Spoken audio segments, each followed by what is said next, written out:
Postulate में हम लोगों ने कुछ प्रूव कर लिए थे। एक बार थोड़ा हेल्प करना पीछे से देख के।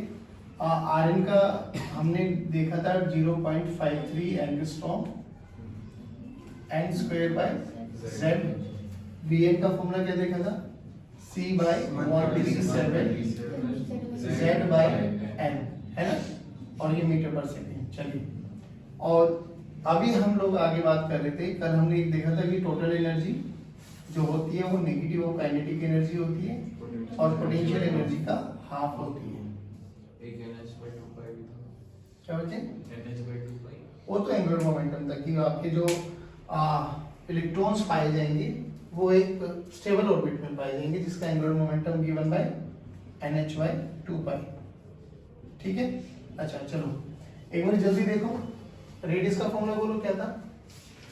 टोटल एनर्जी किसके बराबर आई थी हमारे पास? Minus times of kinetic energy या पोटेंशियल एनर्जी का हाफ, यानी 1/2 के Z E square by R. एक बार ये आर का फॉर्मूला देखना। आर का फॉर्मूला ये डायरेक्ट रख दो मैं, जाहिर बात है कोई दिक्कत थोड़ी ना। आर की वैल्यू रखो यहाँ पे 1/2 के Z E square by 0.53 N square नीचे और जेड ऊपर, ये टोटल एनर्जी आती है। ठीक है, जूल में जो ये एनर्जी आती है ना बच्चों, वो आती है E = -2.18 by N square by Z square by N square. देखो ये जेड इंटू जेड स्क्वायर हो जाएगा और नीचे एन स्क्वायर। ध्यान रखना बस इस चीज का। ये एनर्जी जो आई है इंटू 10 की पावर -18 इंटू 10 की power -18 joule Z square by N square. But अब इतनी एनर्जी का हमें कोई फायदा है नहीं, तो हम चाहते कि ये एनर्जी इलेक्ट्रॉन वोल्ट में कन्वर्ट करने के लिए क्या करो? डिवाइड कर दो। किससे? तो करो एक बारी 2.18 इंटू 10 की पावर -18 डिवाइडेड बाय 1.6 इंटू 10 की पावर -19। ठीक है, Z square by N square. और जो ये एनर्जी आती है that is in electron volt. ये आती है -13.6 electron volt Z square by N square. ये ठीक, ये अब स्टैंडर्ड फॉर्मूला ये याद रखना है। अब देखो क्या होता है कि अगर हमें किसी भी एटम के लिए अगर हम बात करें, मान लो ये आपके पास एक न्यूक्लियस है और ये हमारे उसकी ऑर्बिट्स हैं। थोड़ा हेल्प करना, इसको ग्राउंड स्टेट बोलते हैं, first excited state, second excited state and so के एल एम एन शेल ऐसे बोलते हैं ना इसको। देखो यहाँ पे ये एन की वैल्यू 1, एन की वैल्यू 2, एन की वैल्यू 3, एन की वैल्यू 4। प्राची अगर फर्स्ट एक्साइटेड स्टेट आ जाए लिखा हो तो एन की कौन सी वैल्यू लेके चलेंगे? 2। Very good. ग्राउंड स्टेट आ जाए तो 1। ये चीज समझ में आना चाहिए। सेकंड एक्साइटेड स्टेट के लिए मुकुल 2 सर। 3। Very good. जब भी एक्साइटेड शब्द आ जाए ना तो उसमें एक ऐड ऑन कर देना है। बोला जाए second orbit 2, second excited state 3। नहीं आया समझ में? आप सुन, मान लो यहाँ पर एक इलेक्ट्रॉन है और मैंने इलेक्ट्रोमैग्नेटिक रेडिएशंस दिया, ठीक, एनर्जी दी बेसिकली। तो इस एनर्जी का यूज करके ये इलेक्ट्रॉन हो सकता है एटम से बाहर भी निकल जाए। ऐसा भी हो सकता है कि अपनी एनर्जी ले, एब्जॉर्ब करे और एक्साइट होकर किसी भी दूसरी ऑर्बिट में आके चला जाए। अब सोच के देख, अगर ये अपना घर छोड़ के जाएगा किसी दूसरे अनजान के घर पे तो लात तो लगने वाली है। आदमी होगा तो उसको लात थोड़ी देर लगेगी, उसके बिहेवियर पे। इसको जल्दी लग जाती है। कितने टाइम में? 10 की पावर -8 सेकेंड। एनर्जी लेगा, एब्जॉर्ब करेगा, एक्साइटेड हो जाएगा, किसी भी दूसरी स्टेट में जाएगा, 10 की पावर -8 सेकेंड में धक्का मार के नीचे भगा दिया जाता है। अल्टीमेटली क्या डेस्टिनेशन है? जहां से गया वहीं पे आना है। अब उस तक आने के लिए ये अलग अलग रास्ते फॉलो कर सकते हैं। सोच के देख, जब इसको एनर्जी मिली तो जाहिर बात है कोई ना कोई एनर्जी दी है मैंने। एनर्जी ली, एब्जॉर्ब किया तो एक्साइट हो गया, मान लो ये। अब ये एक्साइटेड स्टेट में है, यहाँ पे समय लगेगा 10 की पावर -8 सेकेंड। फटाक से नीचे आएगा, बट नीचे आते हुए अब इसकी मर्जी चलेगी, मनमोजी टाइप का है, हो सकता है मजे लेते हुए जाए, हो सकता है फटाक से नीचे आ जाए, बट ये पक्की बात है बच्चों, जब भी वो डी एक्साइट होगा तब वो एक फोटोन बेसिकली एनर्जी को रिलीज करेगा, और एनर्जी यहाँ पे रिलीज होगी फोटोन के रूप में। किसके रूप में? फोटोन। सोच के देख, कौन से ऑर्बिट पे गया वहां से एनर्जी पता लग जाएगी, कहां से गया वो भी एनर्जी पता लग जाएगी, दोनों का डिफरेंस क्या मुझे डेल्टा ई पता लग गया, डेल्टा ई किसके बराबर होता है? H F. एच मुझे पता है, क्या मुझे एफ भी पता लग जाएगा? फ्रीक्वेंसी। फ्रीक्वेंसी पता लग जाएगी तो मुझे ये भी समझ में आ जाएगा कि इलेक्ट्रोमैग्नेटिक स्पेक्ट्रम में ये कौन से रीजन में लाई करता है, रेडियो वेव्स में, माइक्रोवेव्स में, इंफ्रारेड में, विजिबल रीजन में, यूवी रेज में, एक्सरेज में। नहीं आया समझ में? दोबारा सुनो, जब ये एनर्जी लेगा तो कहां से गया, कहां तक गया, क्या दोनों लेवल की एनर्जी मुझे इस वाले फॉर्मूले से पता लग जाएगी? भाई एन की वैल्यू 1 रख दूंगा, एन की वैल्यू 4 रख दूंगा, तो ये एक्साइटेड स्टेट की भी पता लग गया और ये भी पता लग गया। क्या इन दोनों का डिफरेंस ही होगा मेरे पास जो डेल्टा ई मुझे मिलने वाला है, और डेल्टा ई किसके बराबर हो जाएगा? H into F. एच मुझे पता है प्लैंक कांस्टेंट होता है, क्या वहां से डेल्टा ई बाय एच करूंगा तो मुझे एफ पता लग जाएगा, और मुझे फ्रीक्वेंसी पता लग गई तो मैं इलेक्ट्रोमैग्नेटिक स्पेक्ट्रम में ये पता लगा सकता हूँ कि ये मुझे कौन से रीजन की रेडिएशंस मिली है, क्या मुझे माइक्रोवेव मिला है, रेडियो वेव मिला है, विजिबल रीजन मिला है, अल्ट्रावायलेट मिला है, एक्सरे मिला है, सो बात समझ में आई? That is my point. अब सोचो, अब जो ये एनर्जी ले रहा है, इस एनर्जी को तो हम इंसिडेंट एनर्जी बोलते हैं। सोच, इंसिडेंट एनर्जी लेके अगर ये इंफिनिटी पे चला गया, सोच एन की वैल्यू इंफिनिटी रखो तो एनर्जी जीरो। इसको बोलते हैं हम आयनाइजेशन एनर्जी, वो एनर्जी जो एक इलेक्ट्रॉन को एटम से बाहर निकालने के लिए चाहिए, दैट इज आयनाइजेशन एनर्जी। तो अगर इंसिडेंट एनर्जी आयनाइजेशन एनर्जी के बराबर है, अगर इंसिडेंट एनर्जी आयनाइजेशन एनर्जी के बराबर है तो हम बोलेंगे एटम से बाहर निकल चुका होगा। अगर इंसिडेंट एनर्जी आयनाइजेशन एनर्जी से बड़ी है तो बाहर तो निकला ही निकला होगा, साथ में भग भी रहा होगा काइनेटिक एनर्जी का यूज करके, जैसा वो अभी किया था हम लोगों ने फोटोइलेक्ट्रिक इफेक्ट में। एनर्जी दी वर्क फंक्शन से ज्यादा है तो निकला भी है और दौड़ा भी है, नहीं आया समझ में? वर्क फंक्शन के बराबर है तो निकला निकला है, नहीं आया समझ में? और कम है तो अगर इंसिडेंट एनर्जी आयनाइजेशन एनर्जी से कम है उस समय ये थोड़ा तोल मोल करता है, मेजर करता है कि क्या मैं उस एनर्जी को लेके एक स्टेबल ऑर्बिट तक जा सकता हूँ। इफ यस तो लेता है, नहीं तो वाइब्रेशन के रूप में रेडिएट आउट कर देता है। क्या बोला मैंने? 3 पॉइंट। एक होती है इंसिडेंट एनर्जी जो हम देंगे, एक होती है आयनाइजेशन एनर्जी। कौन सी एनर्जी होती है वो? जो एक इलेक्ट्रॉन को एटम से बाहर निकलने के लिए चाहिए।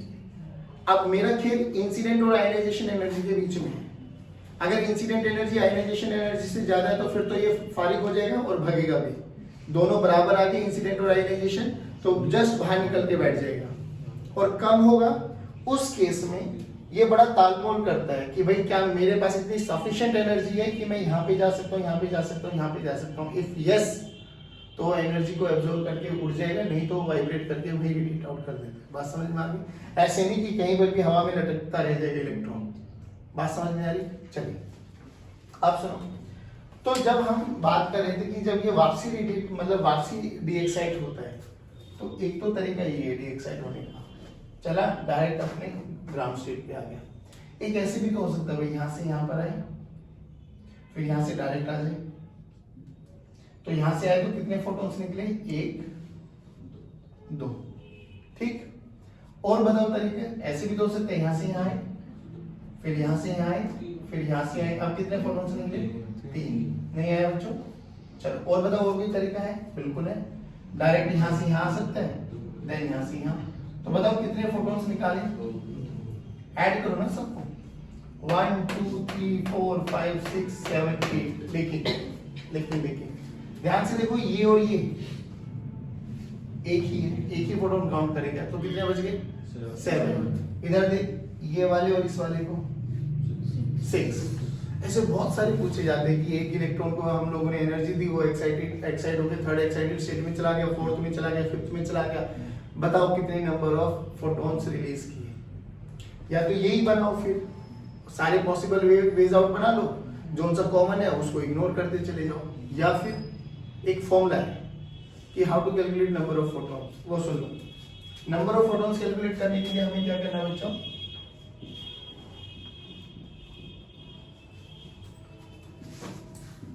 n2 minus n1 into n2 minus n1 plus 1 divided by 2, where n2 जो है वो आपका एक्साइटेड स्टेट में है और n1 जो है वो आपका ग्राउंड, मतलब ग्राउंड कोई भी, इट में भी 2, इट में भी 3, इट में भी 4, कहाँ से लिया है उसने, बात समझ में आ गई। अगर हम इसी के लिए बात करें तो हमारे लिए n2 क्या बन गया 4 और n1 1, पुट करो 4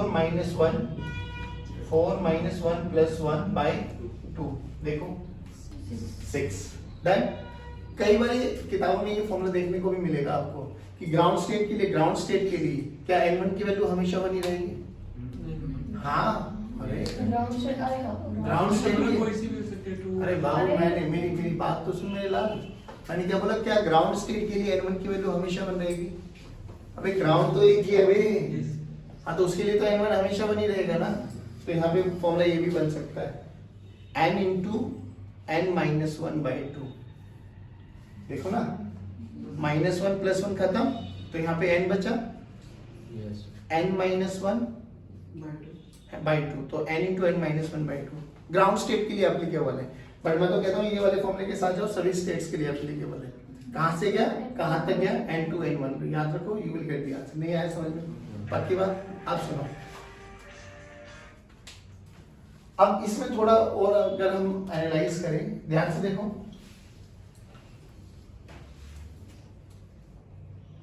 करें हेलो,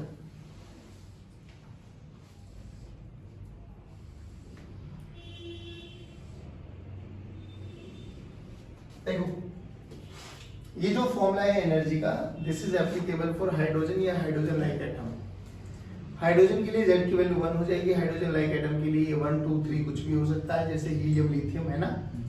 तो हम एक बारी बनाएंगे हाइड्रोजन के लिए और एक बारी बनाएंगे हम हाइड्रोजन लाइक एटम के लिए। अच्छा, चाहे हाइड्रोजन ले या हाइड्रोजन लाइक एटम ले, भाई ये तो सबके लिए बराबर ही रहेगी, N1 N2 N3, क्या चेंज हो जाएगा, Z की वैल्यू, है ना। अगर हम बात करें हाइड्रोजन के लिए, हाइड्रोजन एटम के लिए, देखो ये फर्स्ट स्टेट है, N की वैल्यू यहाँ पे 1, यहाँ पे N की वैल्यू 2, यहाँ पे N की वैल्यू 3, N की वैल्यू 4, कोई नहीं, अरे तो कोई नहीं, अभी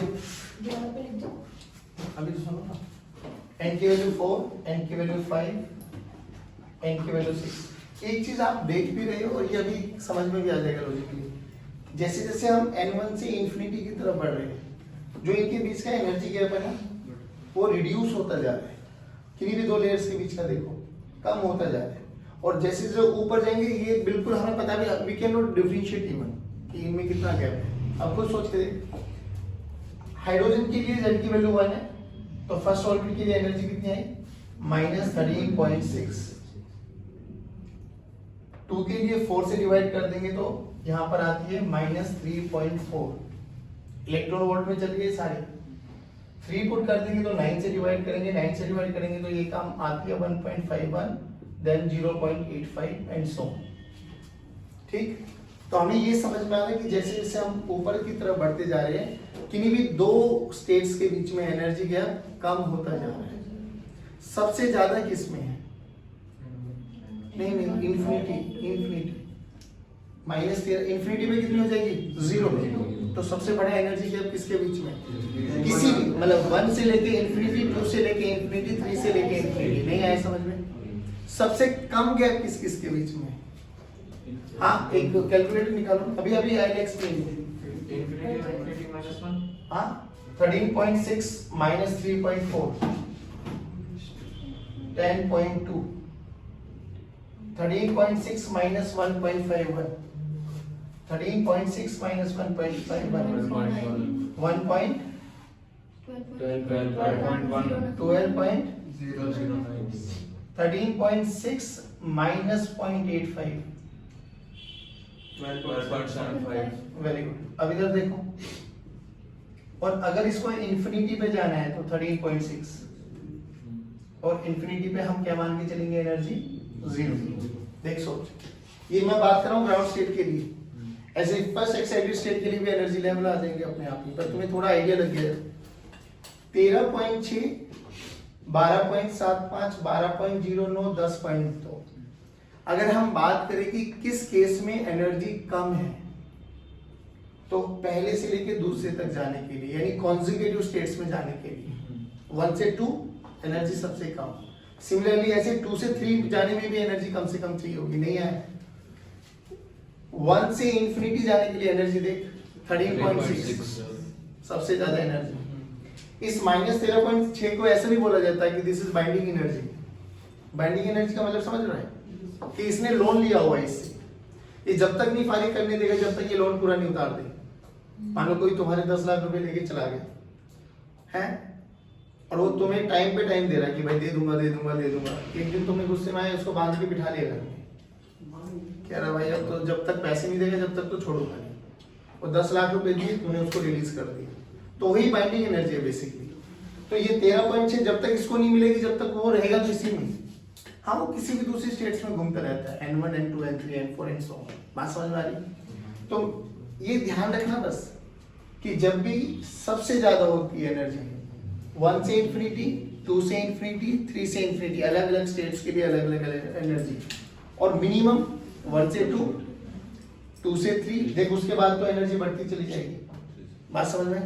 अब देखो, अब अगर हम लोगों ने एनर्जी दी और वो इलेक्ट्रॉन हमारा 1 से लेके 2, 1 से लेके 3, 1 से लेके 4, 1 से लेके 5 कहीं पर भी एक्साइट होके चला गया, अल्टीमेट डेस्टिनेशन क्या उसका? ग्राउंड स्टेट आएगा, तो ग्राउंड स्टेट में। तो जब जब वो ग्राउंड स्टेट में आएगा तो ऐसे ही फोटॉन्स रिलीज करेगा, पक्की बात। तो अब हमें क्या बोला गया कि ऐसे हमारे पास एक सीरीज बनाई गई बच्चों, वो सीरीज सुन लो।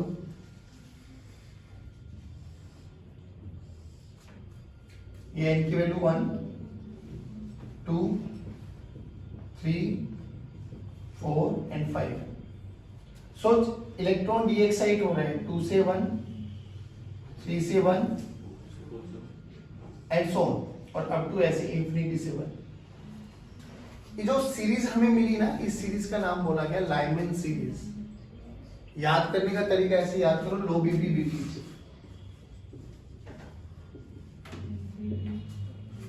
ब्लड प्रेशर लो और हाई होता है ना, लो बीपी बीपी, ऐसे याद रखो। लाइमन, बाल्मर, पास्चर, ब्रैकेट, समझ में आए? अब देखो, लाइमन के लिए कंडीशन है कि उस इलेक्ट्रॉन को कहां पर डीएक्साइट होना पड़ेगा? Ground state. लाइमन के लिए कंडीशन है कि उस इलेक्ट्रॉन को डीएक्साइट होकर कहां पर आना पड़ेगा? Ground state. कहीं से भी आए, 2 से 1 आए, 3 से 1 आए, 4 से 1 आए, 5 से 1 आए, कहीं से भी आए, बट अल्टीमेटली यहां पर आना पड़ेगा। अब इसमें जो ये वाले हैं ना, ये 2 से 1, इसको बोला जाता है first member of Lyman series, और इंफिनिटी से वाले को बोला जाता है last member of Lyman series. तो बहुत सारे केसेस में पूछे जाते हैं what is the wavelength for the first member of Lyman series. Wavelength निकालनी है, सोच के देख, एनर्जी का फॉर्मूला क्या है? hc/λ। क्या है? खुद सोच के देख, अगर मुझे एनर्जी पता लग गई तो क्या that is equal to hc/λ? हाँ, h पता है, c पता है, लैम्डा निकल जाएगा। अब h कैसे निकाले? देख, लाइमन सीरीज के लिए first member of Lyman series के लिए क्या है? 10.2। अरे यही तो एनर्जी डीएक्साइट करेगा वो, इतनी एनर्जी लेके तो गया होगा फर्स्ट पे, तो इतनी एनर्जी देगा डीएक्साइट होते हुए, नहीं आया समझ में? तो 10.2 this is equal to hc/λ1। तो वो λ1 क्या आएगा? First member of Lyman. Infinite last member के लिए 13.6 this is equal to hc/λ2। नहीं आया समझ में? अच्छा मुझे एक बार बताओ, एक बार ऐसे भी पूछा जाता है मिनिमम और मैक्सिमम वेवलेंथ। लाइमन सीरीज के लिए मिनिमम वेवलेंथ बताओ, लाइमन सीरीज के लिए मैक्सिमम वेवलेंथ बताओ। तो ध्यान से देख, E इक्वल्स टू hc/λ। क्या हम बोल सकते हैं energy is inversely proportional to lambda? तो जिसकी एनर्जी ज्यादा उसका वेवलेंथ, जिसकी एनर्जी कम उसकी वेवलेंथ। तो खुद सोच के देख, फर्स्ट और इंफिनिटी में फर्स्ट मेंबर और लास्ट मेंबर में किसकी वेवलेंथ ज्यादा होगी? फर्स्ट। किसकी वेवलेंथ कम होगी? लास्ट। नहीं आया समझ में? लैम्डा पूछ ले, फर्स्ट मेंबर पूछ ले, मिनिमम वेवलेंथ पूछ ले, मैक्सिमम वेवलेंथ पूछ ले, क्या निकाल सकते हैं? अरे बोलो भाई। क्या सिमिलरली बाल्मर के लिए बोलो? बाल्मर के लिए फर्स्ट मेंबर कहां से कहां? 3 से 2, 3 से 2, और लास्ट मेंबर इंफिनिटी से 2, इंफिनिटी से 2। 1 तो लाइमन के लिए है भाई, बाल्मर के लिए लाइमन के लिए डी एक्साइट होके 1 में आएगा ग्राउंड स्टेट, बाल्मर के लिए डी एक्साइट होके 2 में आएगा, 3, 4, 5। तो जब यहाँ पर आएगा ये आपके पास कौन सी सीरीज होगी? और सबसे पहले ये सीरीज BALMER, और सबसे पहले यही सीरीज देखी गई। उसका रीजन भी समझ में आता है, क्योंकि ये सीरीज हमारे विजिबल रीजन में लाई करती है।